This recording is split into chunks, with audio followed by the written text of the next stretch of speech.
Hello, welcome to Ziptied. This is my 1970-ish Porsche 914. A long time ago, this car got totaled, and since then I've been rebuilding it just bigger and better than ever. It's got a Subaru turbo motor and a really sexy chassis, and so this time we are going from sexy chassis to sexy body.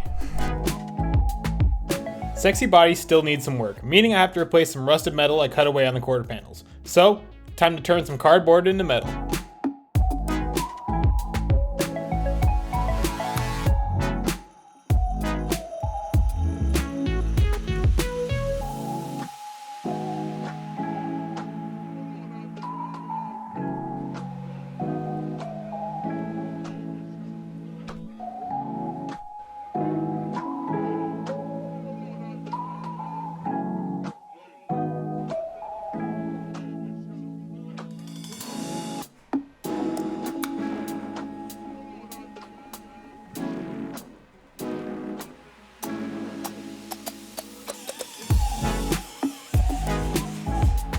Last episode I added flanges to the windshield and A-pillar for Lexan, but I neglected the B-pillar, so it's finally getting its treatment.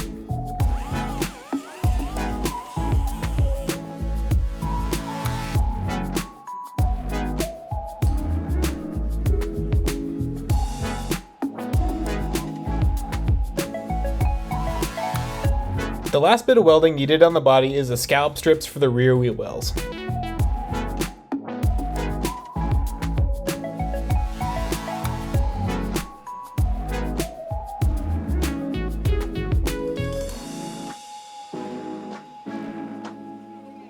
With the whole body final welded, it's time to do a final cleanup of excess metal before paint.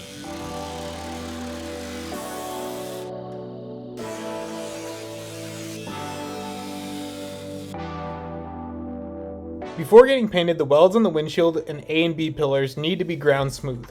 Any high points are just a stress point that will crack the Lexan down the road.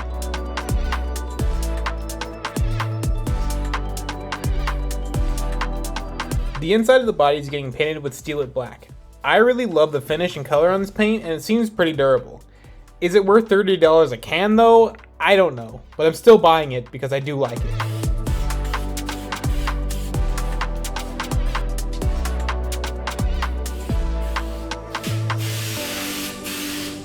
Okay, so I got the inside of all these panels painted black, and I love this Steel-It. It comes out so nice. Reason why I'm painting them now and not like later down the road is because I will not be able to touch these panels again. And that is because the body is going on right now.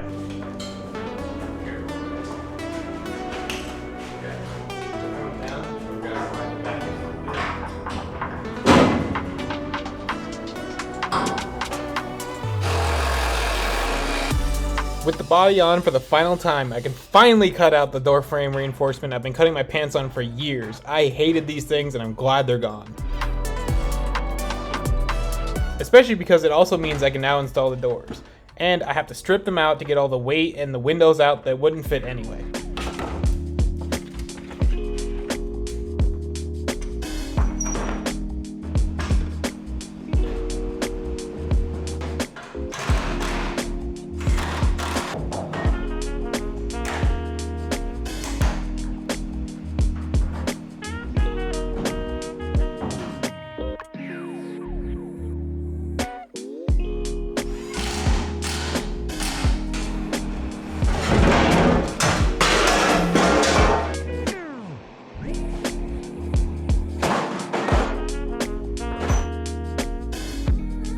With the car relatively assembled, it's time to start cutting, and I'm starting with cutting holes in the deck lid for the wing. The uprights are installed first and a straight edge is laid across them so I can get a mark for how far they extend forward. The lights are then turned off so I can line up a laser with the wing mounts. The deck lid is then thrown back on and the laser mark is transferred onto the deck lid with tape and Sharpie.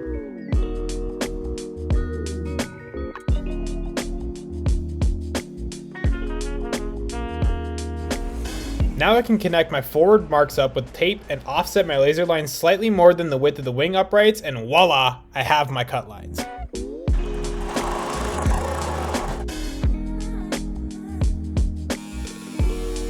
I bet you've never seen a dude this cool. I look like a rejected Matrix character in these glasses, which, by the way, are not as dark as they look.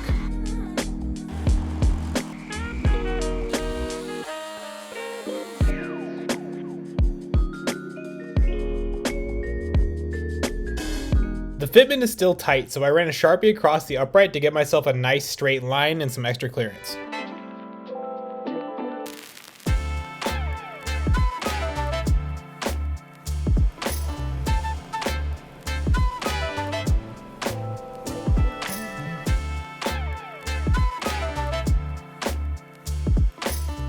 The rear fenders have always fit like trash, so it's time to finally put in the hours and get it right.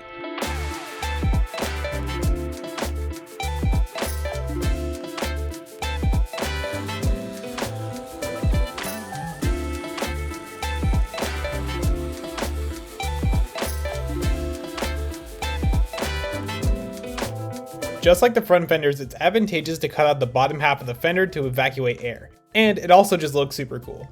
The laser level is again super useful here.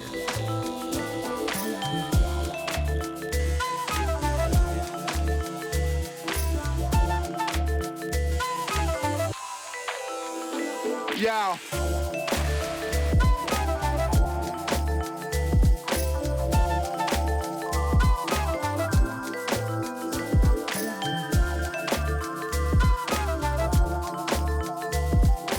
Now that the doors are actually installed, the nose can be clearanced for proper door gap. Most of this is just eyeballing, by the way.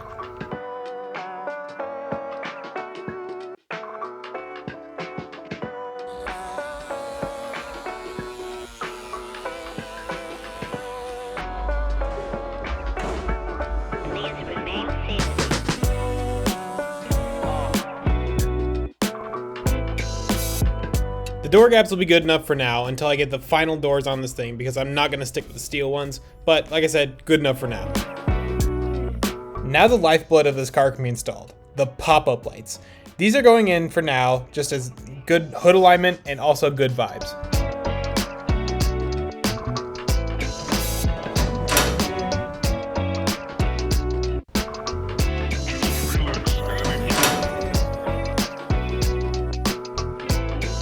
A temporary hood is set on because I want to nail down a hood duct size and location without messing up my fiberglass one. Speaking of size, the radiator duct openings need to be around 1/3 the size of your radiator. This one is 14.5 by 22.5, so it should be around 100 square inches. But the inlet duct kind of sucks, so I went with slightly bigger at about half the radiator size. I made a template of the opening out of cardboard, just to help visualize it, and I painted it black for that Wile E. Coyote tunnel effect.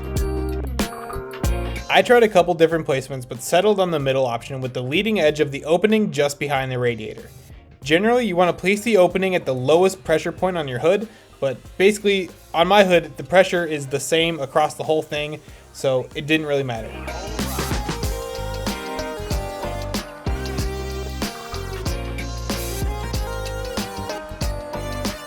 I put a cardboard wicker at the leading edge of the duct that really helped visualize the final look.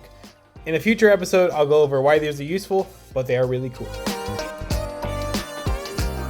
Time for the real deal, but before I even start, I have to cut the reinforcement out of the underside of the hood. This would usually be a pretty big issue, but since I'm making the front end one piece, it's not so much a problem.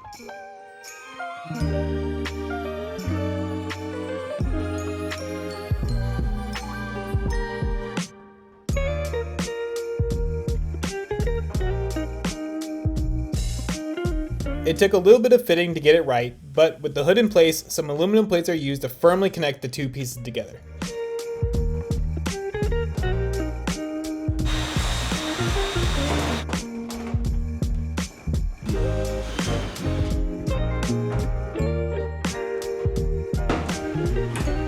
All these clecos will be exchanged for rivets before I glass the hood and fenders together. The more aluminum plates used, the better the two will line up, meaning less bodywork in the future.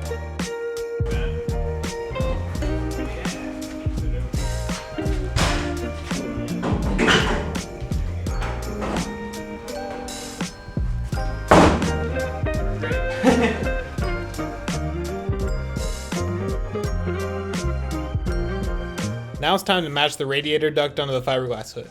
On the steel one, I accidentally cut it off center, so I'm gonna do my best to not mess it up this time.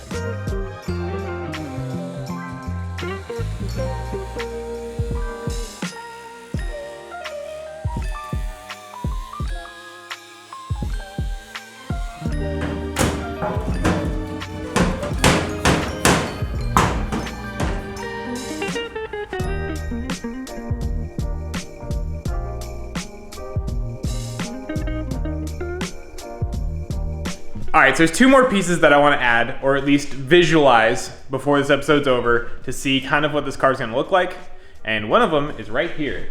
This guy is a roof scoop off a like 2002 WRX like rally car. I've fallen in love with what it looks like on the roof. So I think there's also gonna need to be scoops on the roof for driver cooling for literally no other reason than it looks really cool. They will end up going down here on the side of the fenders, and they are really chunky down here, so they need to be shortened because these are gonna feed the intercooler and it's gonna feed the oil cooler. But the other thing I want to get to is the diffuser. So the diffuser is pretty long, so I'm going to shorten it up, get it under there, and then we're going to come all together. We're going to see everything done.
Okay, so this thing is super sick now. Obviously, every panel can kind of come off, so it's like a major transformer. The only thing that doesn't easily come off is the doors and the body. It kind of makes it really fun to mess with, and you can get 1,000 different varieties of car.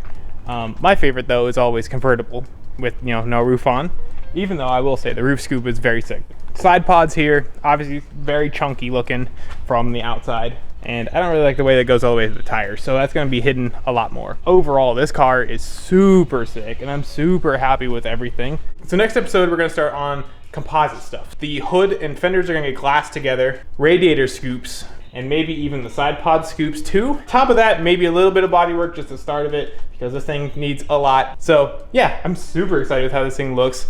It's got a booty. You can't deny the booty. See you next time.